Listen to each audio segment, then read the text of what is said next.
Now it would be, something about 17 goals in 18 internationals, an XG of 4 tonight. maybe the XG. I just thought.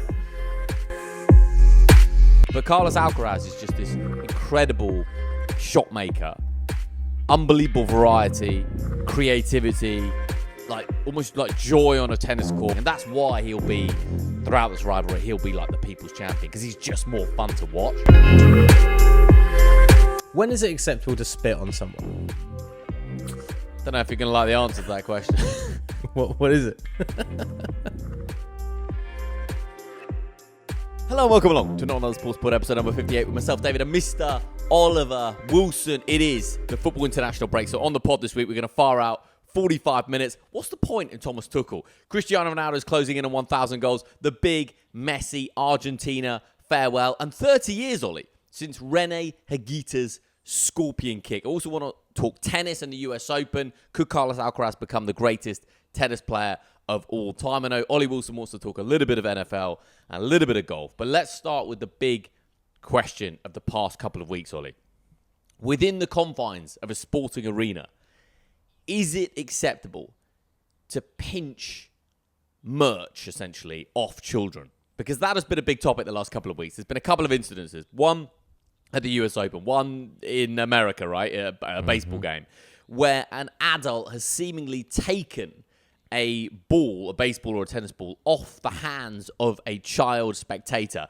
This has caused complete uproar. People have been cancelled, lost their jobs and businesses, etc., etc. Is it crime of the century? Are we overreacting? How are you, mate? It's a dog-eat-dog world out there, man. And we all want to get our hands on some sporting memorabilia. And look, it's a fight in the stands for what you can get your hands on. I've been stood there. I'm not going to lie. I was, 13, 12 maybe, something like that. And I've been stood there in the stands when like the 7, 8-year-old kids are getting past stuff.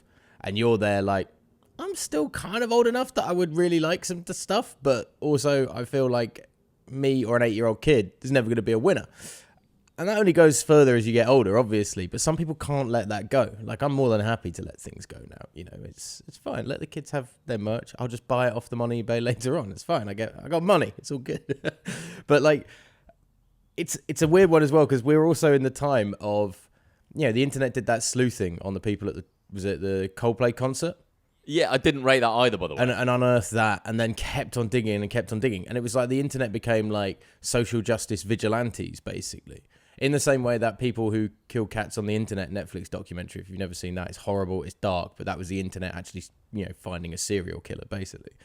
And I think now the internet... Yeah, that's not the same, mate. No, it's not the same. But it's like, that was a positive thing where kind of internet vigilantes did something, and then everybody else has heard that story and been like, ooh, yeah, I'd like to do something like that. Ooh, let's snoop in on the Coldplay people. Or, right, let's find this woman who stole a baseball off some kid.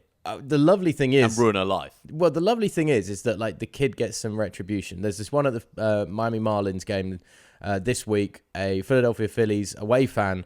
The dad runs across. It is genuinely a scrum in the stands for a baseball if a home run's hit into the stands, and everybody's trying to get their hands on it. Really, if you're the away team, you should throw it back, but whatever.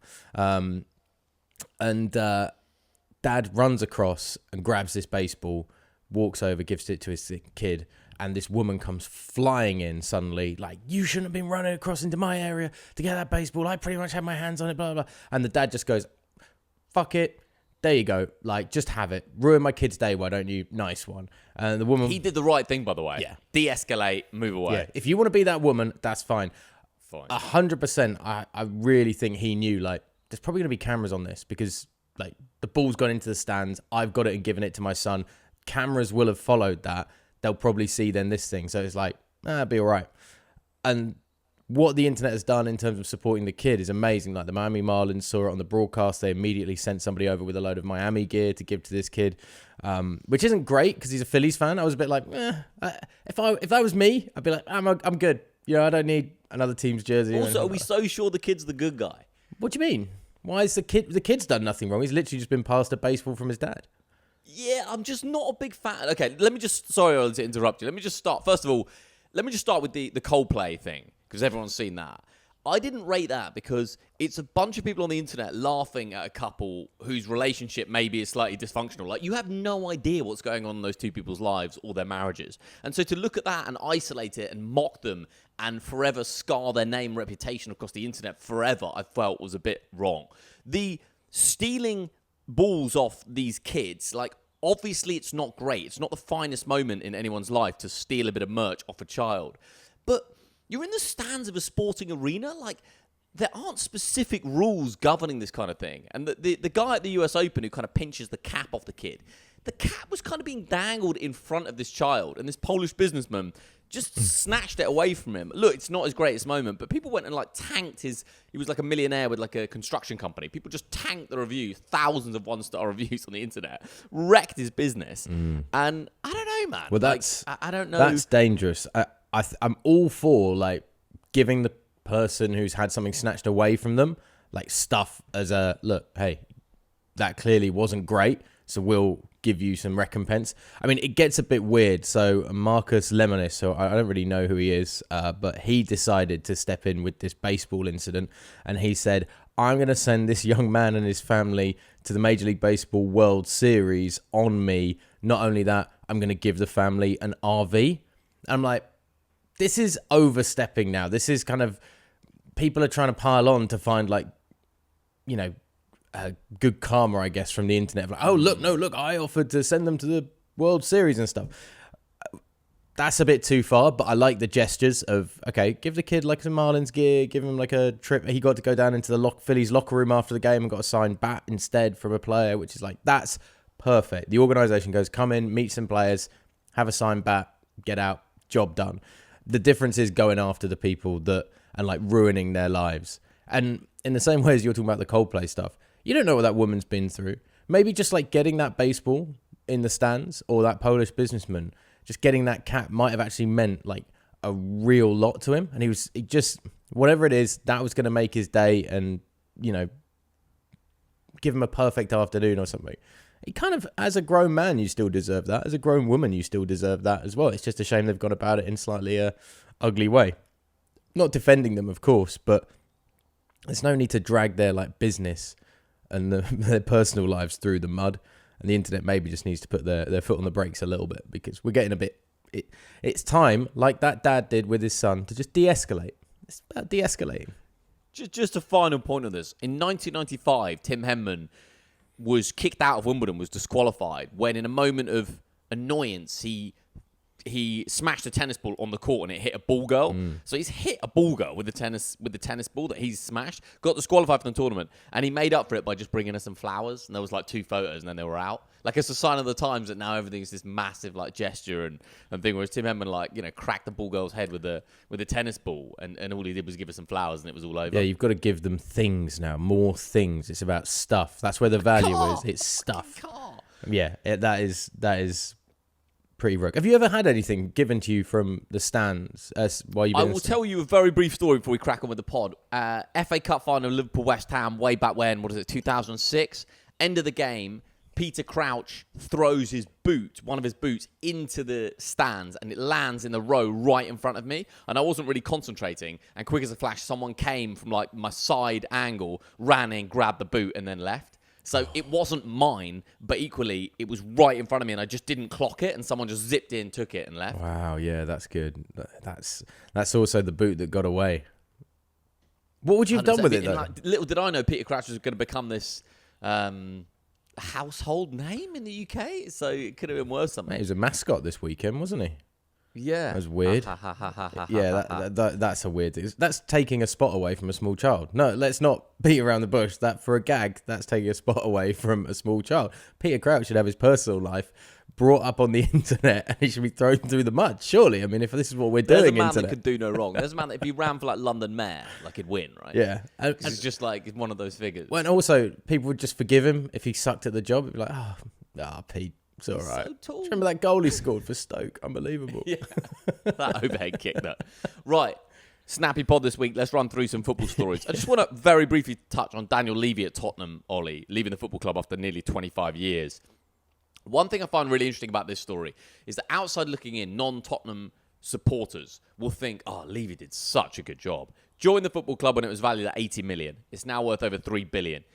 One of the most impressive sporting arenas in the country, if not the most impressive sporting arenas in the country. New training ground, Tottenham back in the Champions League, Europa League trophy in the cabinet, new boss. So you would say that Daniel Levy's done an incredible job, and yet Tottenham fans don't quite see it that way. I think because they don't support a business, they support a football team. And for years and years, they haven't had the silverware that their North London rivals Arsenal maybe have had and others. And so that kind of grates. But anyway, Daniel Levy's out, and that opens the door. When he's out, by the way, I mean, he's quite obviously been pushed, because that opens the door for a Tottenham takeover, presumably by Gulf State. Yeah, well, it's also, though, the Lewis Family Trust that is potentially looking to buy Levy's stake, which are going to appoint Levy's son as part of their board. So, I mean, the Telegraph did best man for the job, probably. The Telegraph did a wonderful job of this, of describing it like being succession of, like, Tottenham is now going through that great TV drama from obviously the United States that finished a year ago.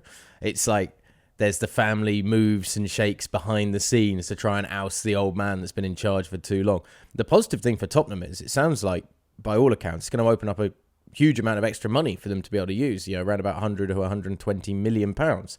So after all this kind of tight purse strings and everything like that, Daniel Levy gets to walk away, or gets pushed out of the door at least, having brought European silverware to Tottenham Hotspur, having given them this amazing arena, and will probably, in hindsight, looking back, it will be Daniel Levy was actually quite a good chairman. He was tight with the money, and we still found success, and we became a big side once again, at times pushing towards the top of the Premier League table and competing on the continental stage. That's going to read very well in 25 years' time for Daniel Levy.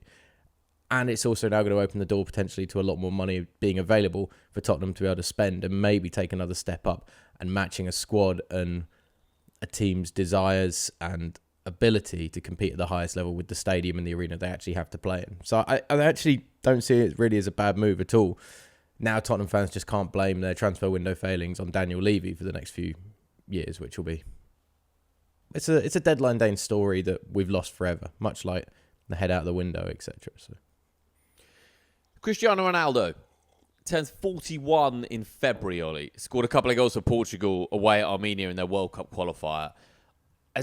I'm making out 956 goals for club and country. He's going to do it, mate. He's going to hit the 1,000 goals. He's going to play at the World Cup in the USA next summer. And, I mean, every time I watch him play, he can't really move anymore, but he's still scoring goals. He's still leading the line for Portugal. And he will do in the World Cup next summer. Unbelievable longevity. Yeah, of course. I mean, the guy treats his body like it's an overused phrase, but it's legit that he is treating it like a temple. I mean, it's incredible what he does to stay in the shape that he does. I just think Ronaldo's achievements start to lose some merit the longer he's out almost in the shadows in Saudi Arabia. Like, I don't hear consistent reports of how he's playing out there for Al Ali, I think it is, or whoever he's with. And I don't see it. But what else could he do? It's the smart move for him, Ollie. Because he can't, at 40, he's not going to be scoring goals. It's a smart move financially, but like you look at what some players did. I mean, you look at like Roberto Baggio went to Brescia and Bologna and changed his game kind of back in the day. And obviously that's a very different time, different era. But we have seen players, go to smaller teams and just be Edgar Davids to Brentford was a weird one, but it existed and it happened. And I'm not saying Cristiano Ronaldo should be looking around League One, League Two. He's as valuable a football player as he is a marketing person on and off the pitch for any club that gets him. And he's going to demand a huge amount of money. And the clubs with that amount of money are playing at the top level that he probably can't play at week in, week out. But it just seems odd that I think he'd get more credit and more credence at this point in his career for the achievements he's doing if he wasn't playing in Saudi Arabia right now, and if he was playing, say, at a lower league Serie A side or a lower league Spanish side or even mid-table Spanish side. I mean, it's just difficult to get excited about a player that you don't see at all unless it's almost some sort of propaganda for the Saudi league of look at Cristiano Ronaldo still, or scoring goals against, let's face it, a side like Armenia that are probably at a similar level to what he's playing against in the Saudi league anyway. So let's talk about Messi, Ollie. I'll leave you with this one because you sent me the clip. I mean, it's Argentine football really at its best, isn't it? Talk to us about Messi playing most probably his last ever game in Argentina this week. Yeah, the Monumental. And none of it's about the game for me. It's about what happened before kickoff. You know, they're lined up for the anthems and everything. And because Messi's playing his final game in Argentina, because the suggestion is that he might not even play in the World Cup next summer, right? So he's going to retire from international football pretty soon. Yeah, in theory. And it wouldn't surprise me because I think you'd look at what's happened in America and like it's slowing down for Messi. You talk about Ronaldo. It's very much similar for Messi. He'll play the World Cup. And he can play a Modric role probably, actually, Messi, and sit and do nothing similar to kind of appear low and produce and ping around and make the odd little burst. And I think that's more in his game maybe than Cristiano Ronaldo. But yeah, these are going to be the last games that we're seeing Lionel Messi in an Argentina shirt for sure. And at home against Venezuela at the Monumental, it's like the Argentinian fans to say goodbye in a proper way. The man that's brought them a World Cup, the man that has been like the figure of football in Argentina, a country that lives and dies by it, football teams both nationally and domestically, and their players as well. I mean, it's hard to put into words how much Maradona means and meant to Argentina. And it only really, you can look at from our perspective growing up, the adulation that Maradona received at Napoli, and that is probably 70% of what you see in Argentina of people revering Maradona. I mean, the fact that there are so many Napoli supporters out now in Buenos Aires who follow Serie A because of Maradona shows. And Messi is, I'll never know if it's 50-50 Maradona or Messi. We've genuinely asked people, haven't we, in Argentina, of like, who do you prefer, Maradona or Messi? And people kind of go, Messi. But I think that's a younger generation as well that didn't really experience Maradona. They've just lived on the stories of Maradona. But I don't think there's a player as beloved by a nation as Maradona is by Argentina. And Messi is probably equal, maybe even surpassing that.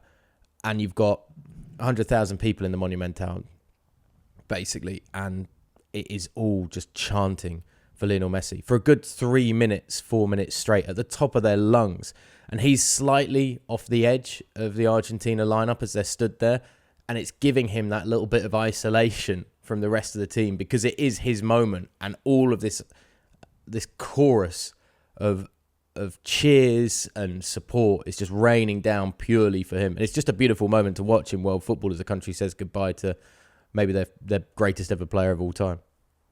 I think that probably Maradona held greater sway with the Argentine public until the World Cup in Qatar when Messi won it. I think probably that's when the balance just tipped slightly and ensured that Messi's legacy is as great, if not greater than Maradona. Do you think they prefer Maradona as well? Because Messi's branding is manufactured at the end of the day. Like we've both, I'm sure, heard rumours and reports from like Argentinian people, journalists and Spanish journalists as well about things that have allegedly gone on behind the scenes for Lionel Messi but swept nicely under the carpet. Whereas Maradona was like raw and open. Like you knew about pretty much everything that Maradona was doing. And that almost made him even more relatable to everybody, let alone the Argentinians, that, there's a wild edge sometimes when you're down in Argentina as we've experienced. And it's like, and that just gives you a slightly closer connection as well to somebody that you idolize. And yet you're still like, hey, he does what I do on a Friday night sometimes kind of thing. It's, I think that helps bridge that barrier. But yeah, it's an interesting period for Argentinian football now. Who's the next talisman? And it took a long time for somebody to come after Maradona, and these players don't come around often at all. The fact that Argentina have gone through 3-4 decades of football and had two players of this level is unbelievable.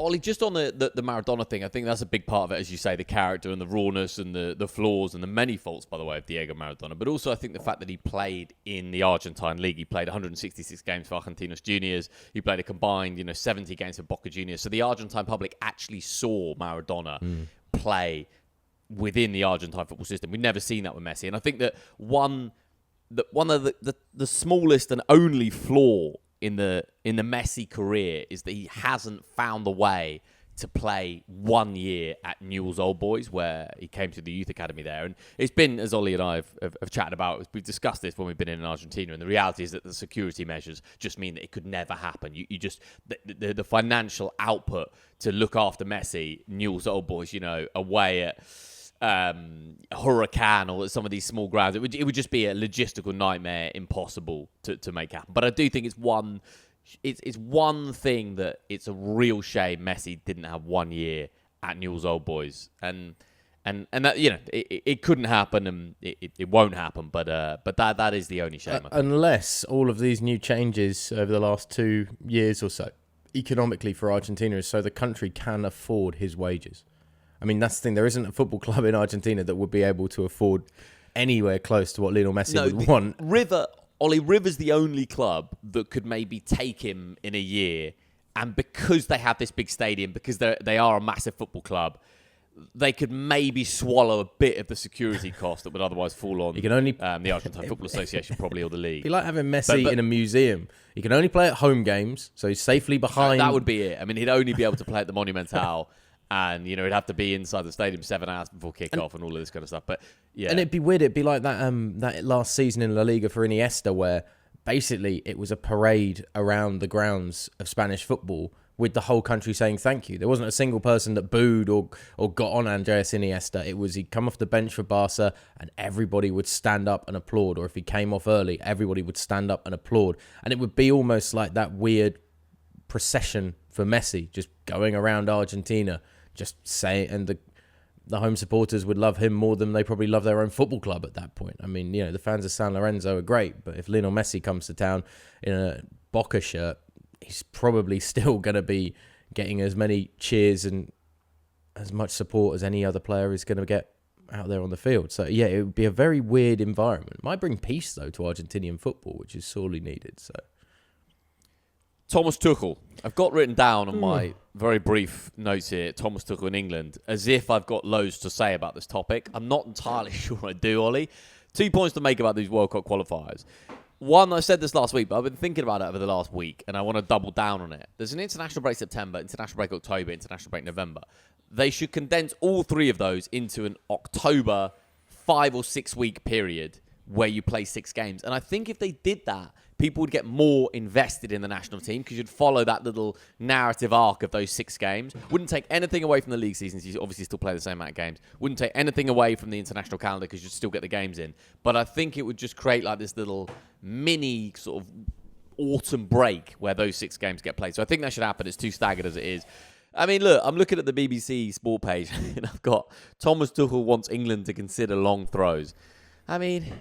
just hire Big Sam or something at this point. I don't really get it. Look, it's hard to get excited. Even though England have a game against Serbia in midweek, that actually is probably the biggest game of Thomas Tuchel's reign so far. And, if England win that, then they'll definitely top the group. If they lose it, there's still a bit of a question mark in the group. But England beat Andorra 2-0. I don't really have much to say. What do you think, Ollie? It's better than the 1-0 win against Andorra in the other game they played in the group. So that's a positive we can take. I mean... these internationals are a poison chalice for broadcasters, for fans, for managers, for players. Win 5-0 and it's a joke. Win 1-2-0 and it's considered a terrible performance. Draw or lose and you get crucified in the press. So that's what Thomas Tuchel's up against. And it's very difficult to inspire, I imagine, an England team that are used to playing week in, week out Premier League football. When you're taking on a side like Andorra that everybody expects you to win, you probably are going to win, especially when you're at home. And it's, it just doesn't really matter. It doesn't come into the scope of things. This wasn't like must-view football over an international break. There was no... It is if you're an Andorra fan. I guess what's good about the World Cup qualifiers and more the UEFA Nations League, Ollie, is that it gives these micro-states the opportunity to compete, certainly the Nations League, right? But and it gives them a chance to compete. Because I agree, the big nations, I'm not quite sure what you get out of it. The Nations League does to some extent, but the smaller nations are competing with smaller nations, so it doesn't actually produce grander football games. Do Andorra want to play England and have an exciting game against big players, or an Italy, or a Spain, or a Germany? Or do Andorra want to play teams of their level in Nations League C or D that But that's a good thing. They can see victories. Because, for example, I covered San Marino at the weekend, and they beat Liechtenstein last year in the Nations League. And they never win. They hadn't won a competitive game for like 20 years or something. Is that not a good thing to give these tiny nations the opportunity to actually win a game of football, build a little bit of confidence? No, I agree. That's a good thing, but at the same time, like that, it doesn't make it essential footballing viewing suddenly. Like, so if essential footballing viewing for Andorra is a game against England, I imagine it's not as essential viewing Andorra against San Marino still. Especially if a Nations League A game is taking place between Germany and Spain. Like, that's just the way we live now in this world where the footballing eyes and attention goes to the quality rather than necessarily your patriotism of following your country. And the thing for England right now is that it's not going to be good football in these sorts of games. It's going to be a low-tempo game. I mean, by all accounts, the ITV broadcast was already kind of into their jokey, chatty sort of commentary after about 20 minutes or so because nothing was happening. The atmosphere was absolutely tepid at Villa Park. But it's what we're going to get, and it's what we've had since there were international friendlies, and everybody was so tired of those. But Nations League games maybe provide a bit more spice, but these games against smaller nations, unfortunately, it just doesn't do anything for the international football community. And the worst thing is that we're going to see these sorts of games as World Cups and European Championships get expanded at major tournaments suddenly, which does nothing again for people's viewing pleasure. Putting it in a bracket of whether it's a qualifier or whether it's at a World Cup finals doesn't really change the importance because of the gulf in quality and class, arguably. And if there's a shock, England deserve to be hung, drawn and quartered. And if there isn't a shock, it's routine. And unfortunately, routine doesn't make excitement. So it's difficult, lemon difficult to watch, as they'd say in the thick of it. It's a nightmare, the international break. There was no point this weekend that I was like, oh, I've definitely got to make sure I catch the second half of England Andorra or something like that. Not a chance. And I think that's up and down the country. Only other football story that caught my eye this week was, did you see Michael Owen's comments? It's easier to defend than it is to attack because I can't. Yeah, I thought it was pretty funny. Destroy and he was also a house, saying that he was way better than Wayne Rooney at 17. I mean, there's something odd about Michael Owen, isn't there? Something quite obscure about him because he had this sort of very varied career, but he's not loved really by any fan base. He's more known for his international accomplishments, I suppose. Despite the fact that he played for, Liverpool and Newcastle and Real Madrid and Man United. Like, he played for some massive clubs, but he's sort of not really known for any of that.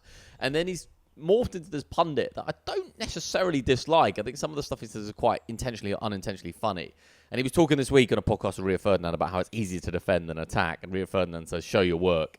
And Michael Owen just says, well, if you asked me to build this house, I wouldn't be able to. But if you asked me to knock it down, give me a few weeks and I could take a sledgehammer to it and probably do it. So I thought that was interesting. And then he said he was better than Wayne Rooney at 17, which actually, when you look at these statistics, he probably was better than Wayne Rooney at 17. But Wayne Rooney obviously went on to have a much better career. Yeah, I mean, I think also if you look at the eye test, like Rooney was great, but Owen was like the exciting centre forward. I saw him get his first hat-trick at Hillsborough, and it was like, Jesus, this kid is unbelievable. When you saw him in the flesh, just the pace and vision he had and the ability to beat a man was something that England didn't really have at that time. We didn't have centre forwards and wingers. Maybe aside from like back in our early days, Steve McManaman was somebody that would take a player on, and that was one of the reasons why he had success, obviously going off to Real Madrid as well, and was wanted at the Bernabeu. But yeah, I do agree with Owen's comments about defending's easier than attacking. I think it is. It's much easier to be a block and shut something down than it is to work out how to get around that block. There's more simple tools to the trade when defending than there is to overcoming a defence and attacking. I'd kind of agree with what he's saying, and he's just been able to say it in a rather humorous manner. Yeah, I don't mind it. He's doesn't seem like a terrible person. He just cares more about horses, I think, than football most of the time. That's all. Yeah. But it's also funny when you look back at Michael Owen's career. The last of his England goals was when he was 27. He retired at 32. And that's a man who won the Ballon d'Or at 22. So it really was, as soon as those hamstrings kicked in, man, he was done by his mid-20s. But that's it doesn't really happen much these days, I don't think. But back then it did. And he was completely finished by his mid-20s. Really. Well, that's the start of young players playing too early, too much in their careers, perhaps. But then also treatments, understanding of how the rest and recuperation needs to be taken, not being up to, obviously, par of what it is these days. And, I mean, it's a career of what could have been for Michael. I mean, I remember when he came back and scored for Manchester United, a winner against Man City, and it was like, it felt nice to watch somebody who'd grown up and seen playing at the top level and scoring some. The comparison of Owen's goal to Maradona's goal at France '98 is just stupid. I can't be having it. Is Owen only beats maybe one defender, possibly two. Maradona beats 7 England players. Yeah, no, of course, Maradona is the greatest goal of all time. But I think that Owen goal in France '98 was. I mean, do you remember watching it? I remember being a kid and watching that, and just it took your breath away. Like the way he glides past his man, and then like Scholes is coming in, and he still takes. I mean, it is an amazing goal, but mainly for the occasion and the stage, and just the youth. I mean, he's so young. Was it Barry Davis on commentary? Possibly, yeah. Still Michael Owen. He scored a wonderful goal. Yeah. It's Michael Owen. It's still Michael Owen. He scored a wonderful goal. Less is more. Yeah, it's a wonderful, only 3 lines. Wonderful goal. Yeah, that's it. And then he lets it pause again. Yeah. Now it would be something about 17 goals in 18 internationals, an XG of 4 tonight. Mate, the XG, I just can't go on board with that. Right, that wraps up the football. Let's talk other sport.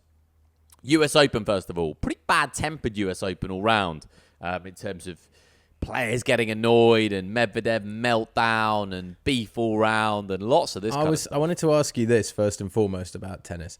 Are tennis players the mopiest athletes on the planet?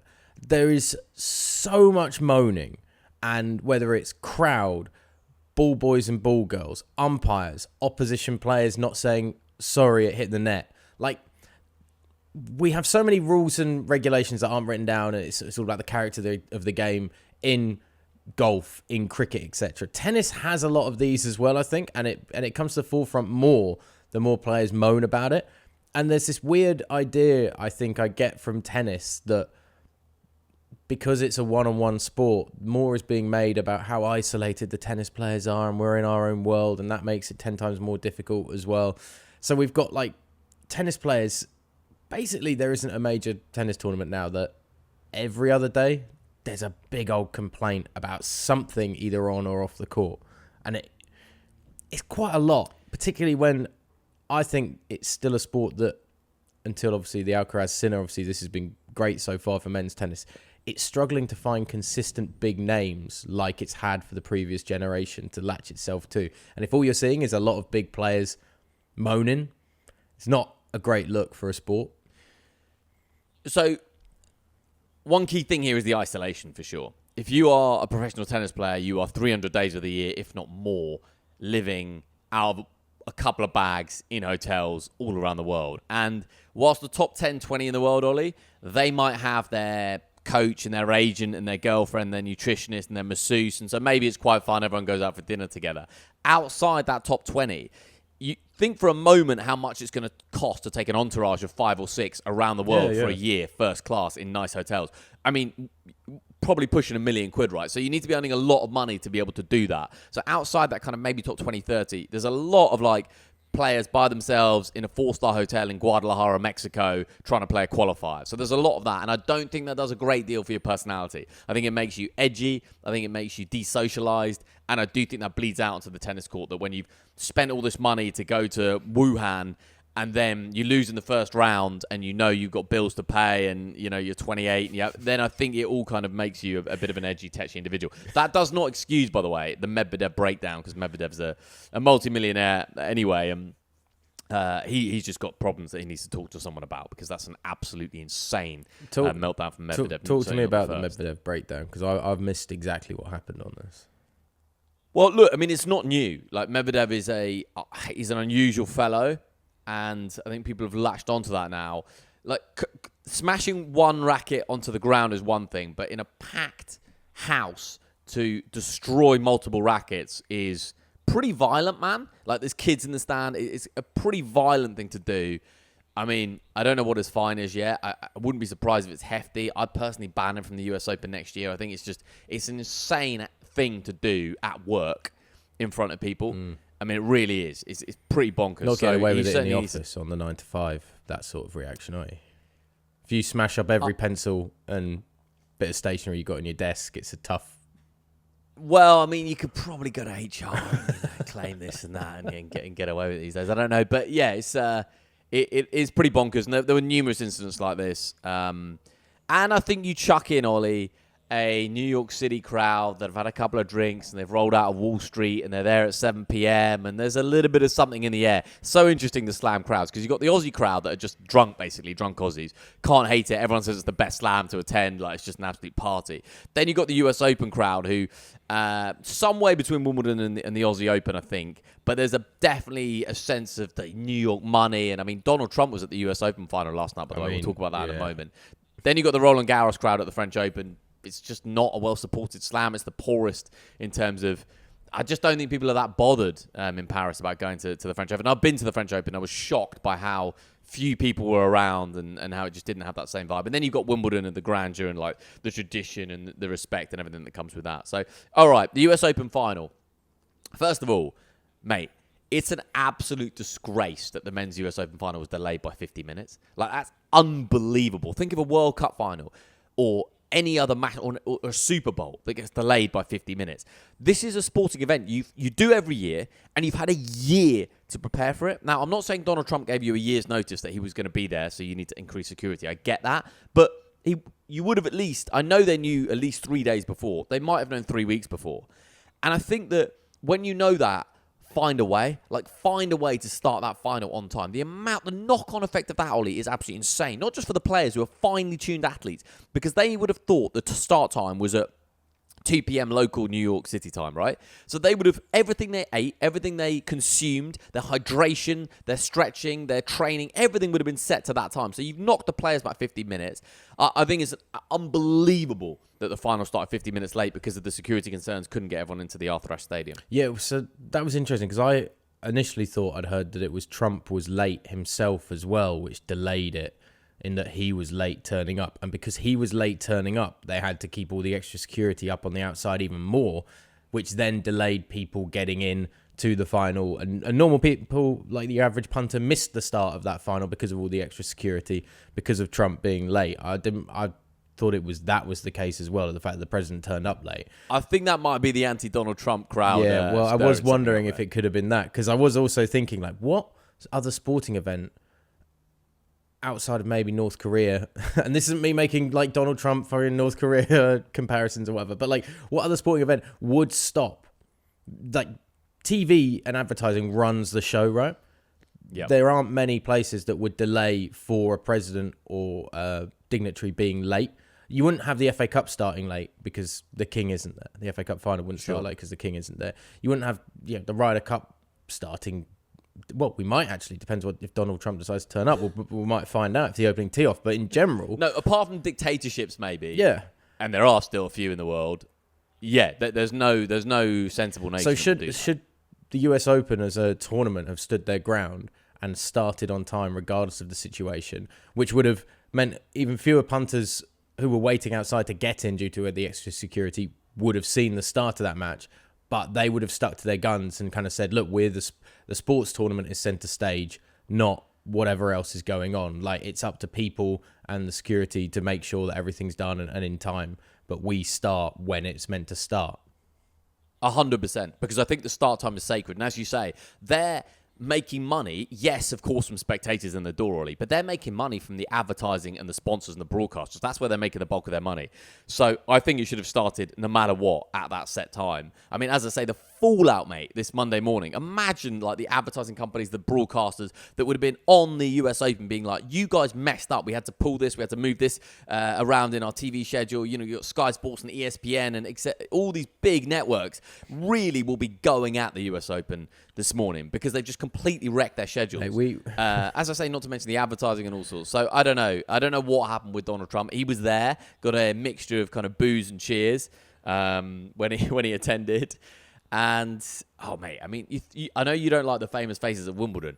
New York City, next level, man. You got Donald Trump, Courtney Cox was there, and Sergio Garcia, and a million other people I've never heard of, but apparently are super famous. Dude, I did not recognize. They did something on BBC, I think it was, of like, look at the famous people. I did not recognize half of those people. No. I was like, that is not Courtney Cox.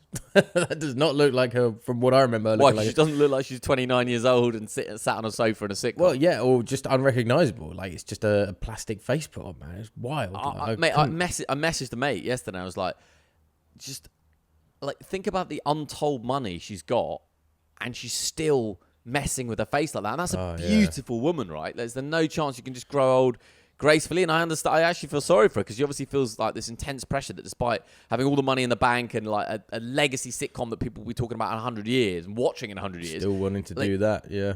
She still feels the need to do that. And it's your face looks really unusual. It's like Jeff Goldblum, man. Jeff Goldblum's had a lot of work done. And you're like, that's not like the guy I really remember from Jurassic Park, isn't he? Like, has he? I always think he looks great. I think he's had like I mean, we're getting in now into the celebrity Botox podcast, which is great. This sums up that it's an international break, doesn't it? That we're getting into celebrities at the US Open rather than what actually happened.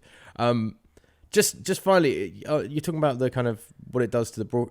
We had something this weekend on such a smaller scale, but two teams lined up ready for trophy presentations. You've got all the officials out there. And the losing team of this British American football game that we were covering decides, instead of, they're all lined up ready to go through the procession, and then suddenly the head coach brings them all in on the field and puts them in a huddle for 15 to 20 minutes. And the rudeness of that, to me, is unbelievable. Because you've got people in the stands who are waiting for that trophy celebration for the Bristol Aztecs who won, and who want to kind of have that moment, and you're suddenly delaying their moment. You're delaying the presentation party, who are, out of goodwill. A lot of them are volunteers at that level and stuff. You're delaying the TV broadcast because we're sat there suddenly having to fill over shots of them just stood talking on a field, and what is this guy saying to his team after this loss and all that. And it's rude. And this delay to the US Open is also, more than anything else in terms of the finances and everything, it's just plain rude because people have put in a schedule. It's like when you have people trying to, like what's happened with Grimsby. Oh, we registered a player, but it was 58 seconds after the deadline. Well, I think they should be kicked out of the Carabao Cup, by the way. Yeah, you had a deadline. I'm sorry, the deadline is there for a reason. You can't do stuff after a deadline. It doesn't matter who you are, whether you're Grimsby, whether you're Manchester United, whether you're Real Madrid, or whether you're freaking, National League South Eastbourne. Like, the deadline is there for a reason. If it's after the deadline, you missed the cutoff, and I'm sorry, you shouldn't be playing. And I do think, which is a horrible thing, because it takes away a great story from the Carabao Cup this year, which, let's face it, in the opening few rounds of the competition, relies on some stories like this to just give it a bit of juice and a bit of focus. And Grimsby shouldn't be participating in it. Unfortunately, United should be taking their spot. But, yeah, deadline's there for a reason. It's just rude, and it's you thinking you're above timings. Let me talk about the tennis momentarily. Yeah. Arina Sabalenka won the women's. As for the men's, Carlos Alcaraz beat Jannik Sinner in 4 sets. And this rivalry is going to grow and grow. Carlos Alcaraz is only 22 years of age. There's every chance, Ollie, we're watching the greatest tennis player that's ever picked up a racket on the men's or women's side. Carlos Alcaraz is 22. He's got 6 slams. Novak Djokovic and Margaret Court both have 24. If Alcaraz wins 2 slams a year for the next 8 years, he will only be 30 and he will be level on Djokovic's 24. I mean, everything is set for Carlos Alcaraz, I think, to do it again. Jannik Sinner is an astonishing tennis player. If you're not into your tennis, just to give a very brief assessment of their playing styles. Jannik Sinner is this war of attrition. Someone called him an AI tennis player. Doesn't make mistakes from the back of the court. Just this dialed-in, focused, percentage play tennis player. And I mean that in a very complimentary way because that kind of consistency is incredibly difficult to attain. But Carlos Alcaraz is just this incredible shot maker. Unbelievable variety, creativity, like almost like joy on a tennis court. What he can do in terms of the angles he generates, that the fun he can have is amazing. And that's why he'll be, throughout this rivalry, he'll be like the people's champion because he's just more fun to watch. And what he did in this final, which is interesting, is he tried to keep all the points as short as possible. And there was a great stat that Sky put up. When the points were 4 or less shots in a rally, overwhelmingly, Alcaraz was winning the point. And when the shots were 4 or more in the rally, it was Jannik Sinner. So Alcaraz is just trying to keep the points as short as possible, hit the lines, find the winners. It was an amazing display from Alcaraz in what is like shaping up to be an incredible rivalry. But when I say it's an incredible rivalry, the head-to-head between the pair, Ollie, is Alcaraz 10, Sinner 5. That's a gap, man. That's a gap. So I think what we saw last night was a lot of people realizing that if Carlos Alcaraz is at his very best, Sinner just can't live with him. But it's the long game, man. And 10 years, there's a suggestion that maybe Carlos Alcaraz isn't quite as dialed in, and maybe he can't maintain the training consistency and the training consistency and the focus of the next decade, and that's where Sinner will come back. But in a one-off occasion, there's a reason that head-to-head is 10-5 in favour of Alcaraz, because he's ultimately the better tennis player. Is there also the idea, if you've got maybe longevity in points, you can change and adapt your game to find maybe more power and be able to provide those earlier winners as well? Do you think it could be easier for Sinner to have that adaptability? And also, being the guy that's now 10-5 down in a series between these two, he has more desire to find that adaptability. And that's the interesting story for the longevity of it, is how does Sinner now respond to what is the two best players at the moment in the men's game, suddenly seeing a bit more of a gulf in results, even if the quality is very evenly matched still. Yeah, and what's been really interesting as well, Ollie, is that in previous slams, each loss has kind of spurred the other one on. So after losing, when Sinner won at Wimbledon, Alcaraz went on a 2-week training camp where the only thing apparently they talked about and focused on was how to beat Jannik Sinner. It was a how to beat Jannik Sinner 2-week training camp. Love that. And he was just entirely focused on that, and it's obviously paid dividends in the US Open. So I think there's an element of that. I think they definitely do spur each other on. But I think especially in the third set where Alcaraz won at 6-1 last night, there was just this moment where there was almost a realization, I think, from both sides of the court that when Alcaraz is at that level, he is the better tennis player. And so for Sinner to beat Alcaraz, he needs to draw him into these long rallies and just grind him down for the back of the court. Because if Alcaraz can keep the points short and find the lines and hit the winners early, then there's only one winner in this thing. And it was fascinating now as well as Carlos Alcaraz is really, he really is looking at history already. 22 and he's got 6 slams, and Djokovic is 24. A word on Novak Djokovic, he's nearly 39 now. What is terrifying about the whole field of men's tennis, and really worrying, I think, is that Alcaraz and Sinner are so far ahead of the pack. You've got Alcaraz and Sinner up here, and then you've got a 38-year-old Novak Djokovic who can't beat those two now. He can't. But he can still beat the rest of the field in a slam. So you've got this odd group of two, Sinner and Alcaraz, then Djokovic by himself, and then the rest of the pack who are just absolutely nowhere near. I don't think, Zverev or Fritz will ever do it. Maybe a Shelton, Musetti, Bublik on his day. Maybe a Jack Draper if he can sort his body out. But, those two are so far ahead of the pack. They're going to play in so many slam finals. Do we need a third, though? That was the nice thing about the Federer, Djokovic, Nadal era, is that it's not 1 and 2, and we're seeing destined to meet at the final in the bracket straight away. Completely. You're looking at a third that can be the spanner in the works, and we get something a little bit different. It doesn't have to be every single slam either. It just needs to be enough that we've got a slight curveball in there. Otherwise, it becomes monotonous again. And if Alcaraz is edging that rivalry with Sinner, it then becomes really tough.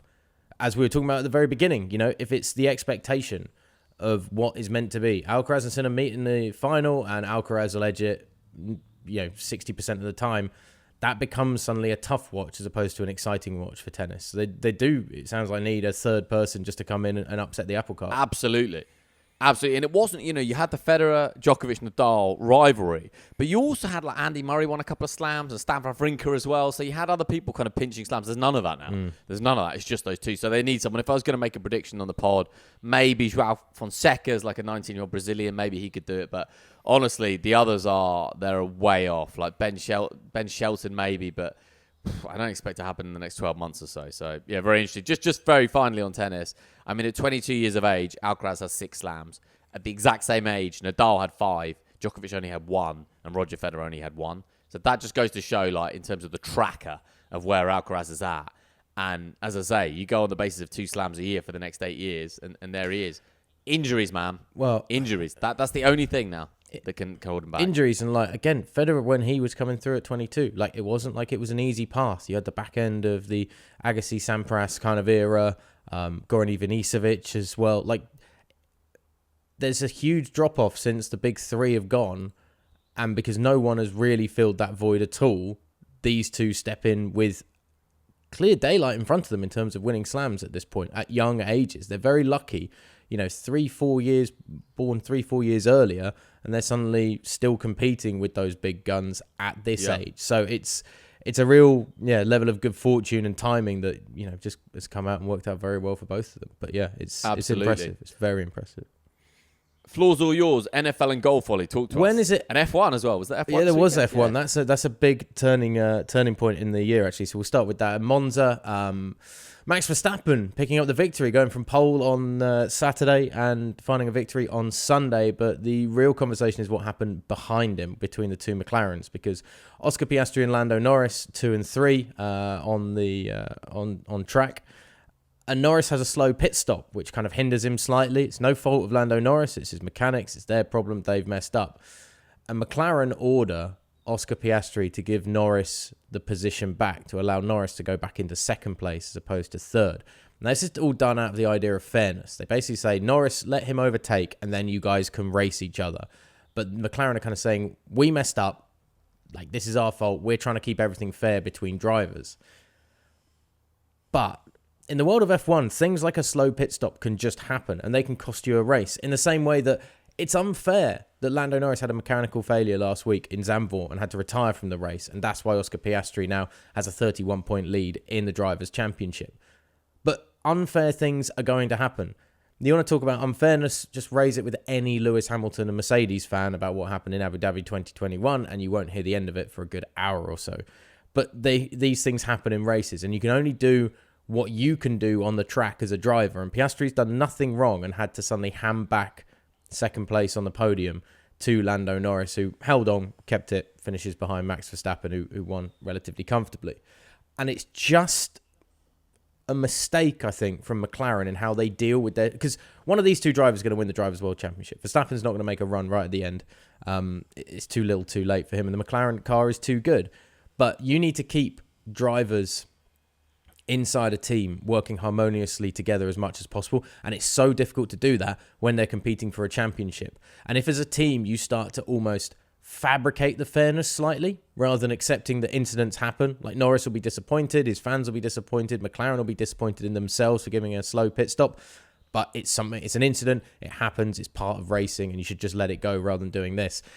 It's like playing God too much, and if you start interfering too much and suddenly taking away those choices for people, that's when people then start to resent the hand that is interfering too much. And it could just start to cause the slight breakup in the relationship between Piastri and Norris that has been great so far. And McLaren know all about bad relationships when it comes to drivers, because in the 80s, they had Senna and Alan Prost, and those two literally were taking each other out on the final race of the season. I think it was 82 and 83 to try and win Drivers' Championships when the team had an internal battle for the Drivers' Championship then. So they know about this, and it's a really difficult one to handle for sure, but it's been mismanaged this weekend, and Piastri's still got a 31-point lead in the championship. It could have been more, but more importantly, Piastri was pretty pissed off with how it all went down in Monza, and I don't know if there'll be much forgiveness later on down the line, or will McLaren even do the same thing later on down the line as well? There's a lot of question marks after this.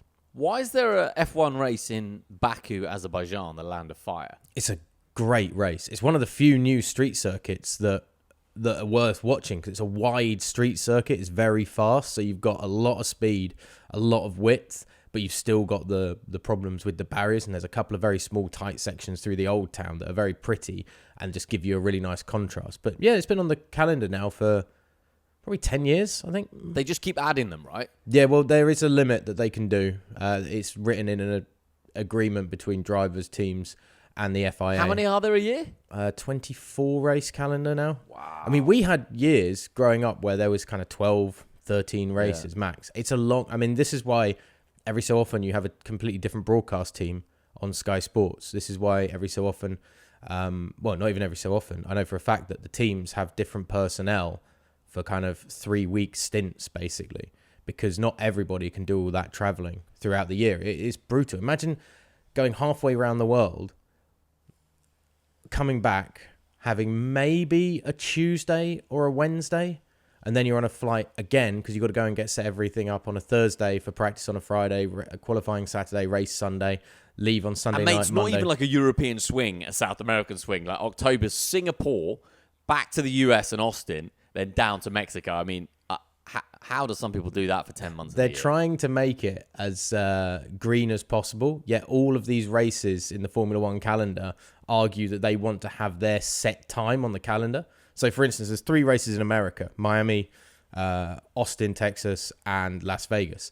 Now, I have always said the best thing would be, probably not the most fuel-effective way of doing it, would be to start in Miami, and you literally, for kind of commercial branding purposes as well, you have the convoy of all of these F1 teams driving down the freeway.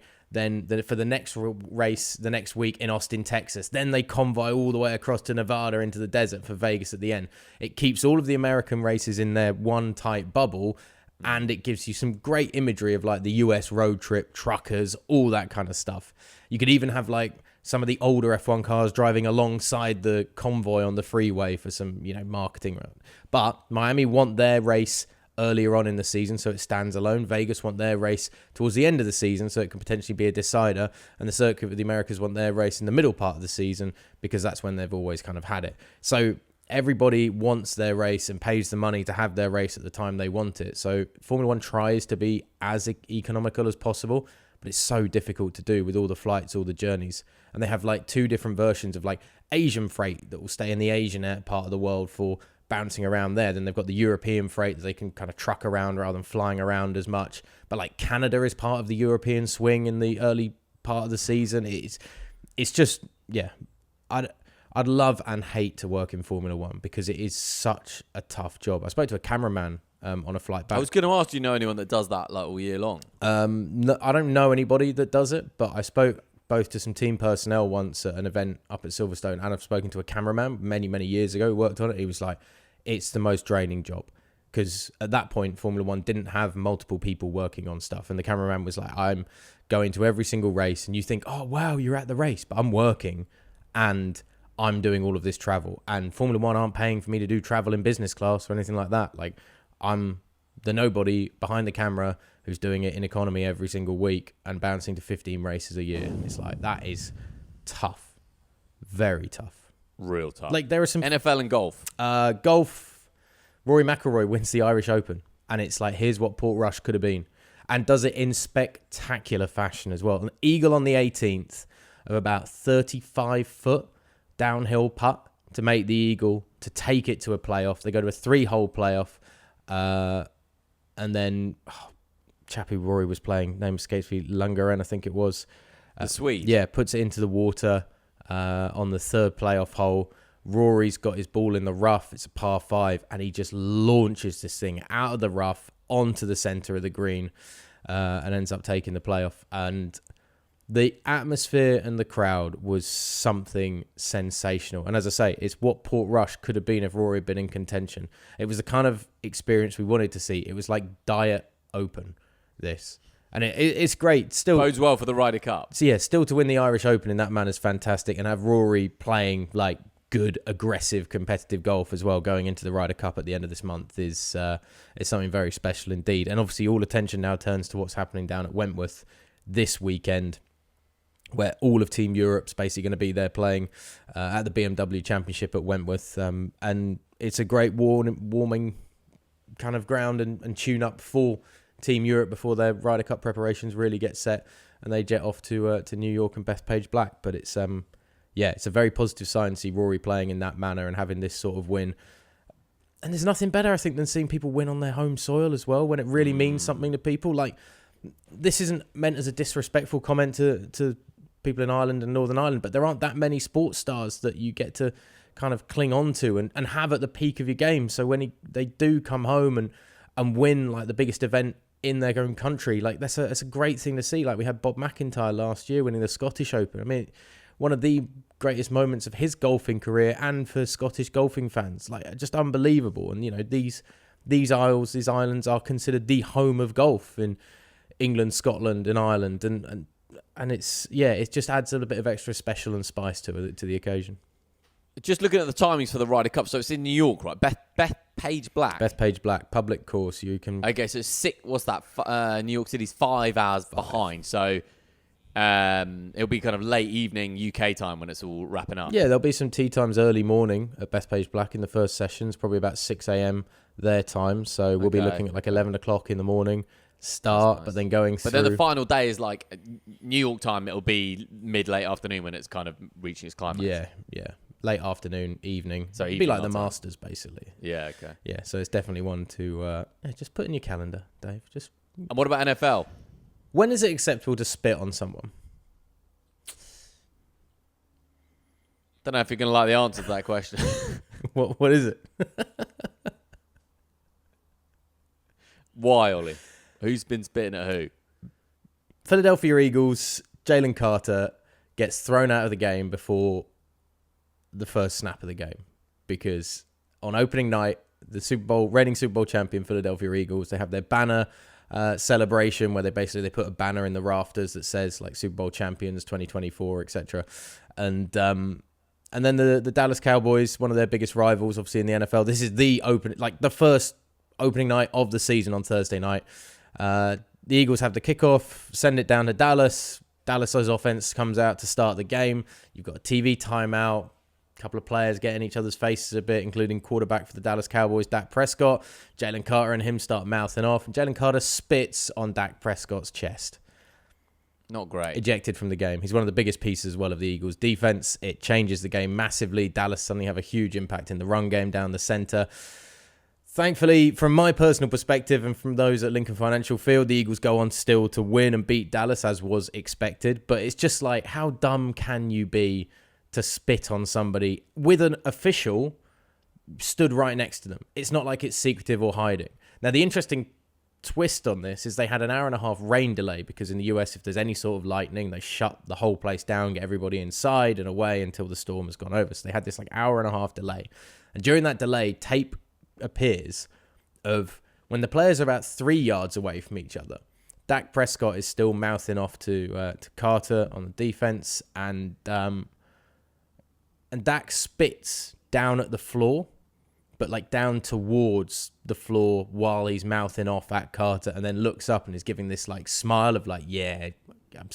And it looks, we don't know what was said exactly, but it looks like one of those, spit on the floor in front of you, like, you're nothing to me, blah, blah, come and get us, we're going to take you on, kind of, jawing before a game. And then Carter's obviously reacted and spat on Dak, probably because of that. It's not acceptable to spit on somebody. I'm not a big fan of spitting on the ground in front of somebody either, in terms of like that. It's just a pretty horrible thing. We see it all on spitting. It's gross. On spitting in Luis Suarez, mate, because he got banned for 6 games recently for spitting at someone in the Seattle Sounders coaching staff. Great Luis Suarez stat. Missed 54 games through injury in his 20-year career. Missed 65 games through suspension. It's pretty nuts, that. Yeah, wild, he's suspended more than he's been injured. And like at least 3 of those. 3 or 4 of those for spitting and biting? Yeah. Suarez is the saliva king at the end of the day, isn't he? I mean, yeah. But it's so disgusting. Like, I don't really like it when players spit on the football field anyway. I think it's kind of gross. And the camera always seems to pick it up when they do. I hate it when managers do it because you're not even running around. So there's definitely no excuse for spitting if you're a manager stood on the sideline. You're just pretty gross at that point. Like, it's horrible if somebody does it in the street. Spitting on somebody is kind of one of the lowest things you can do to someone. So you're just a freaking idiot if you do that. And then we had the complete opposite at the start. Worse than getting punched in the face? Yeah, spitting's degrading. Punching is like, all right, if I punch you... You prefer someone punched you in the face rather than spat at you? It's more... I don't want to get punched in the face. I'd probably take being spat on, but it's more... If somebody spits on you, that's how little they think of you. If they punch you in the face... Like, they're the idiot at that point. I mean, the person who spits on you is an idiot as well, but it's like, it's more degrading to be spat on. Different thing psychologically. Yeah, it's a real mental game, that. But then, obviously, anybody wants to check it out, the Bills against the Ravens last night on the Sunday night football game was unbelievable. The NFL season's back. It's going to be late nights. Late nights on a Sunday and early starts with Dave Windsor is going to lead to some sleepy podcasts over the next 16, 17 weeks, I think, Dave. But that's for the punters. It'll all be worth it.